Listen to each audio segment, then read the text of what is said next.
11/12/2016. 11/12/2016.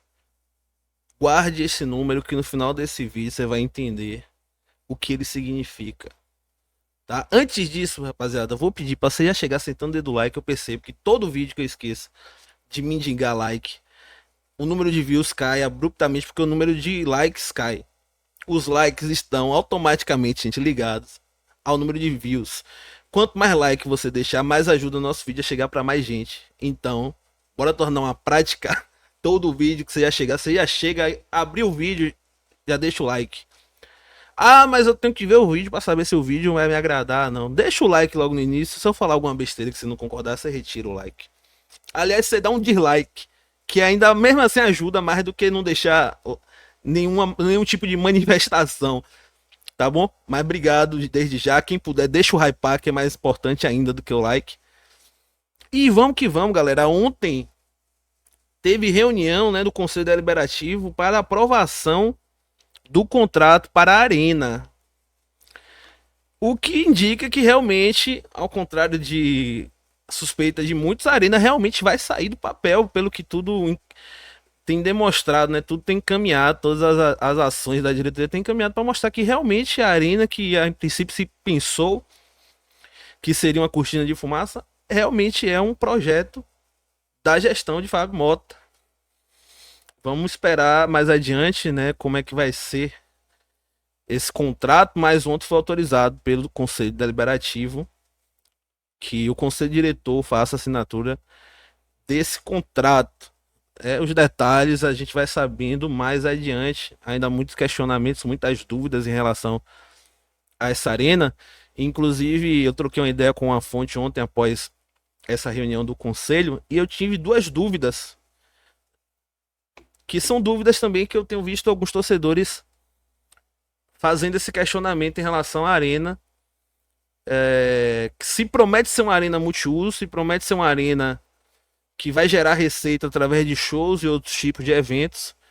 E muita gente tem argumentado que o fato do Barradão não ser centralizado dificultaria a ida desses eventos para a escolha do Barradão para a prática desses eventos.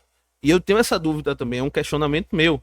Aqui a gente vê muito show acontecendo no Parque de Exposições, no West Wild e na Arena do Governo, na Arena Fonte Nova, pois são locais centrais, locais onde você tem fácil acesso a metrô, em regiões de fácil acesso, onde você consegue chamar transporte aplicativo com uma certa facilidade. E o que muita gente questionou é o que faria a portadora de um evento levar um evento Barradão e não para Fonte Nova, e não para o WET, e não para Parque de Exposições.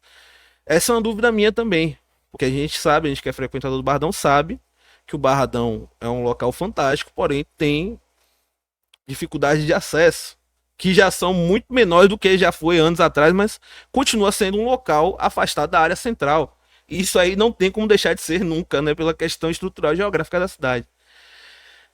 E o que essa minha fonte me informou, que o argumento que se está utilizando, inclusive as empresas do consórcio que vão fazer esse investimento já trouxeram argumentos sobre isso, é que o fato de não ser central é justamente a vantagem que eles veem em relação ao Barradão.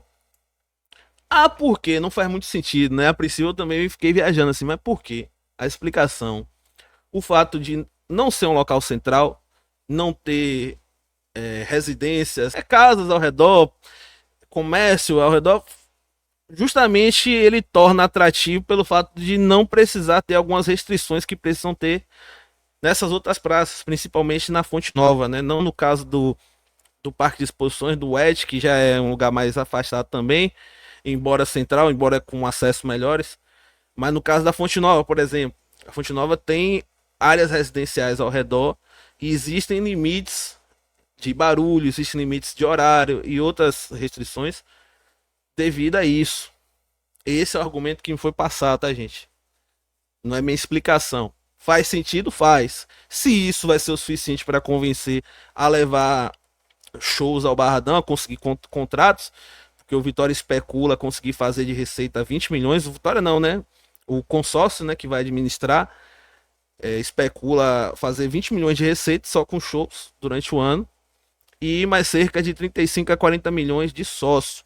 E por falar de sócio, outra dúvida minha, outro temor que eu tenho, eu puxo muito essa pauta aqui do canal sobre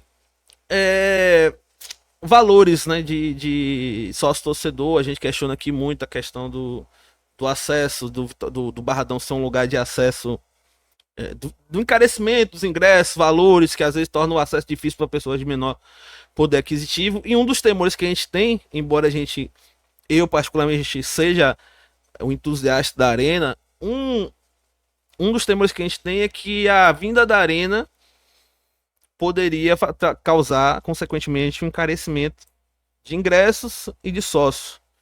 E o que me foi passado é que, por exemplo, hoje não existe limite para acesso garantido, que é aquele sócio que você paga, o seu colossal, você paga, você tem o ingresso garantido. E a arena, com a vida da arena, passaria a ter um teto, que seria de 15 mil. No caso, hoje o teto existe pela quantidade de check-ins, né? Quando bater o teto de check-ins, vai parar por ali. Mas a vinda da arena traria esse teto para 15 mil. Aí eu perguntei, pô, isso implicaria dizer que o ingresso encareceria, né? A lei da demanda e da oferta. Obviamente, se existir um teto de sócio garantido, a tendência é que o sócio padrão, que é o sócio colossal, o antigo prata, tem um encarecimento seguido pelas demais categorias de sócio. Isso é uma preocupação, eu acho que a gente tem que começar a ficar atento desde já. A gente critica muito a questão da elitização. Eu acho que acaba indo um pouco na contramão do momento do Vitória em relação a estar se tornando o clube do povo da Bahia, que muito tempo foi um título ostentado pela torcida do Bahia, que se elitizou aí nos últimos anos, e a torcida do Vitória foi meio que na contramão. A torcida do Vitória se popularizou, entrou mais nas periferias, entrou mais nos torcedores de menor renda, embora tenha sido algo ali natural, tenha sido algo orgânico, e o Vitória trabalha muito mal essa questão institucionalmente, a gente já falou aqui várias vezes. O Vitória não consegue trazer isso para um nível institucional e trabalhar esse sentimento do torcedor. Então é um movimento que vem da torcida mesmo. E justamente nesse momento de ascensão, de ganho de território em questão de massificação da torcida do Vitória, a gente está indo caminhando para um futuro com a arena. E geralmente é a arena que causa esse movimento de elitização. Não vamos generalizar, né, gente? Obviamente existem pessoas de baixa renda que frequentam arenas também, assim como existem pessoas de poder aquisitivo que hoje frequentam o Barradão do jeito que é. Mas a tendência com encarecimento é que menos pessoas com menos poder de compra acessem o Barradão. Isso é uma preocupação para mim e acho que deveria ser também por uma fatia da torcida que hoje é a maioria da torcida do Vitória, né? O torcedor das favelas, torcedor das periferias, torcedor que às vezes está num trampo precarizado, que às vezes recebe um salário, etc, etc, etc. Então, fico alerta porque eu acho que a gente vai ter que cobrar isso de certa forma para que o Vitória haja com bom senso para não poder excluir esse torcedor do estádio. Que a gente quer, acho que o Vitória, a gente vive de ciclos, a gente é muito apaixonado pelo Barradão Raiz, do jeito que o Barradão é, a gente tem muito orgulho disso, mas com uma vida feita de ciclos, talvez esteja realmente na hora do Vitória subir de patamar em relação a essa estrutura do Barradão, gerar mais conforto, para o Vitória poder levar também mais famílias para o estádio, etc, etc, etc. A gente entende isso, tá? Eu já superei essa fase, agora a gente tem que começar a pensar que nada adianta proporcionar um estádio com maior conforto se o torcedor não tiver condições de pagar por esse conforto. Então eu espero que nesse planejamento, nesses cálculos, né, que estão sendo feitos aí pela gestão do clube, junto com o sócio, eles estejam pesando isso também. Conhecendo o perfil dessa gestão, é um perfil meio elitista, embora menos do que era, por exemplo, com Paulo Carneiro, mas tem traço de elitismo ali. O presidente ainda tem um certo tato com a torcida e tal, mas já mostrou que realmente ele não se importa muito com esse tipo de pauta, mas é coisa pra gente ficar atento. Tá, gente? A gente vai saber de mais detalhes adiante, ainda vai ser apreciado o contrato, outros detalhes virão, tenho muitas dúvidas. A princípio, essas duas dúvidas foram me respondidas dessa maneira, eu tô repassando o que me foi passado. Mais adiante, eu tenho certeza que vamos ter oportunidade de fazer outros questionamentos Agora falar sobre a data do início do vídeo. Você deve estar se perguntando o que significa aquela data. Talvez você até já tenha pesquisado essa data para saber o que aconteceu nesse dia. Ou talvez sua memória seja tão boa que você se lembre do que aconteceu nesse dia. Eu vou falar mais antes, gente. Os vídeos que eu posto aqui respondendo o torcedor do Bahia, eu sempre cito um livro de Osório Vilas Boas, ex-presidente do Bahia. E eu cito como o Bahia, sempre estou citando, desmontando narrativas do Bahia, mostrando como o Bahia sabotou o futebol baiano e tentou ali enfraquecer todos os clubes ao redor. E o Vitória foi o único clube ali que foi resistência que ele não conseguiu enfraquecer. O Bahia tentou dominar o futebol baiano durante anos e décadas. E isso foi apagado da história. O Bahia contou a história do jeito deles. Isso acabou sendo apagado. Mas existem registros históricos e contextos que mostram isso. E eu tenho sempre usado o espaço aqui para tentar desmontar essas narrativas. E tenho citado muito um livro do presidente deles, onde o presidente conta algumas dessas tramóias, algumas dessas maracutaias que ele fez, que foi tirado da livraria pelo Esporte Clube Bahia, porque justamente naquela época se romantizava muito isso e depois acabou saindo, né, nessas novas gerações, acabou ficando pegando mal, né, para o clube, e o clube preferiu tirar esses livros da loja, se tornou uma edição rara. Felizmente eu ganhei de um seguidor, eu já tinha a versão em PDF, e muita gente, quando eu cito esse livro, pede que eu disponibilize o PDF. Então dizer para vocês que estão interessados nesse PDF, que eu estou deixando o link desse PDF para os membros do canal na aba de membros, tá bom? Você que é membro do canal, pode clicar lá que tem um PDF, você vai poder ter acesso e conferir tudo. E o interessante é que a gente consiga espalhar esse livro para o máximo de pessoas possível. Que o Bahia sempre contou a história do jeito dele, a mídia sempre favoreceu a versão do Bahia, as instituições sempre favoreceram a versão do Bahia. Então tá na hora da gente desmontar algumas dessas narrativas que eles tentaram imputar na cabeça dos torcedores, tanto nós quanto deles durante anos. E vamos tentar desconstruir um pouquinho isso, tá bom? Vamos voltando para a data agora. Eita, pô, meu celular descarregou. Mas enfim, vamos voltando para a data 11/12/2016. Gente, amar às vezes é sobre deixar ir. Por que eu tô falando isso? Essa data provavelmente foi o último dia que vimos Marinho vestir a camisa do Esporte Clube Vitória dentro de campo. Eu sei que esse assunto já está superado, a maioria dos perfis já não tocam mais no assunto, já é página virada, mas ontem no podcast falamos sobre isso. E você que não assiste nosso podcast, inclusive, está perdendo a oportunidade de ver várias resenhas que infelizmente eu não tenho tempo para fazer os cortes. Muita polêmica, muito debate, muita notícia, muita informação que vai ali durante as nossas lives e a galera acaba perdendo. E eu não tenho tempo hábil para poder fazer os recortes e lançar todos os temas. Então, dia de segunda e quinta, 4h30, fazemos. A partir de 4, entre 4 e 4h30, começamos nosso podcast.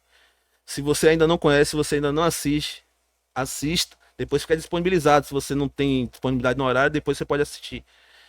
Certo? E em ocasiões durante a semana a gente abre algumas lives mais ou menos no mesmo horário. Então fique sempre atento. Por isso é importante você deixar o like, ativar o sininho. Tá sempre interagindo aqui para você receber notificações do nosso conteúdo. E participar com a gente também, né? Porque os podcasts, as lives, é uma interação nossa aqui com a galera que nos segue ali no chat, ao vivo. E quem me segue, quem me acompanha no podcast, viu que muita gente perguntou ontem sobre Marinho, apesar de que já é página virada para muitos. E eu vou dizer assim para vocês, gente. Marinho não virá para o Esporte Clube Vitória. E existem motivos para isso. E ontem eu fui informado desses motivos. E são motivos que para mim faz bastante sentido. Tá? Eu não vou explicitar esses motivos para preservar, não causar polêmica, certo? Mas existem razões e as razões são coerentes. As razões fazem sentido. Então vamos tentar guardar a imagem que a gente tem de Marinho de 2016, daquele Marinho Salvador, brigador, aquele Marinho que driblava 3, 4, fazia golaços, que lembrava o Messi na era Prime, sabe? O Marinho que praticamente manteve o Vitória sozinho na Série A em 2016. Aquele cara divertido, carismático, inusitado, polêmico muitas das vezes, espontâneo nas entrevistas.